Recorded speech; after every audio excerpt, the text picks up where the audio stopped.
it really does resonate with me, the idea of something that you've been putting off for years, and just being able to become yourself fully again without worrying about other people. I find that as I get older, what other people think and obligations and all the things that I'm supposed to do matter less and less. I think that the dream that I put on hold was definitely exploring myself as a creative and artist to the most that I can be. I think the major thing that prevented me from realizing my dreams and really pursuing my passion is that, well, it's kind of hard to explain, but when I was 7 years old, about 7 years old, the first time that I ever thought about suicide, I was thinking back on it. I struggled with depression since for as long as I can remember, even as a little girl. And, I can say that, I'm married, I have 3 kids, I have 2 dogs, I had a job, I had work in ministry, I had this, that, and the other.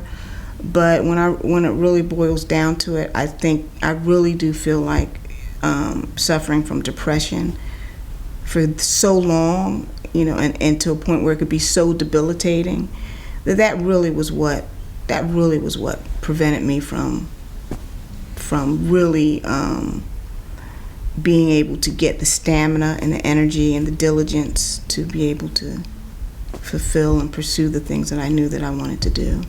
8 years ago, I was pregnant with twins, and I lost one of the babies far into the pregnancy.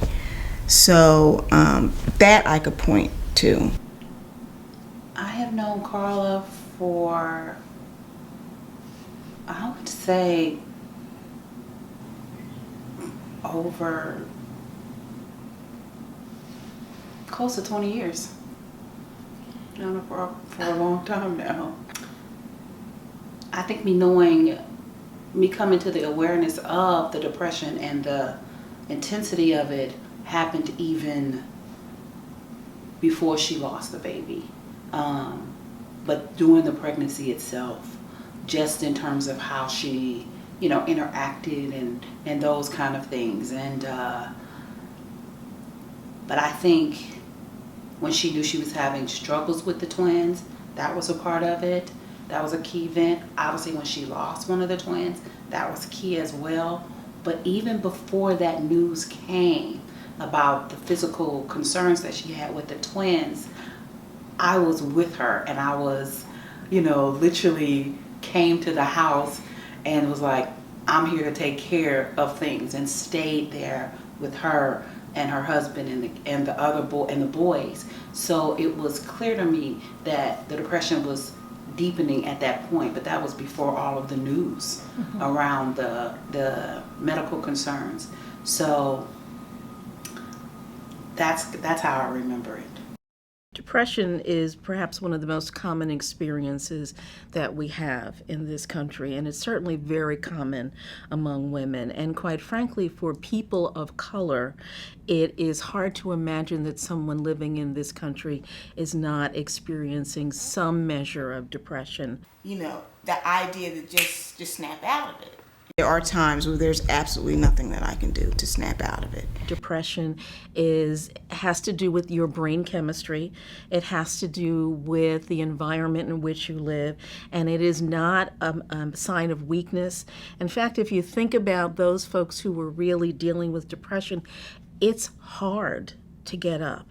Depending on the level of depression that they're experiencing, it's hard to get up and go through a day. So in so many ways, depression actually makes things more difficult. I feel like, oh, okay, so I should stop bothering you right now. You seem like you're not happy, so I shouldn't harass you about anything. What about you, Noelle? Well, when she's upset, she doesn't really talk to you that much, and she sits in her bed all tired, and she just doesn't look happy. How does that make you feel? It makes me feel sad because I don't like her being sad. I was totally shy, very withdrawn, very, a introspective, to the core. But if it came to singing or, something like that, I was all over it. For the next 9 months, the first thing that I decided to do was to kind of make sure that I was as mentally healthy as possible. So I've gotten a physical, I'm checking in with my doctor, we're, evaluating, all my medicine, my medications and that sort of thing, just to make sure that I'm in my best place. And just, I've just started to do it. I started singing. I didn't listen to the radio, I didn't sing around the house, I wasn't doing any of that because it was so, I guess, painful that to not be doing it at all, that I kind of cut it off 100%.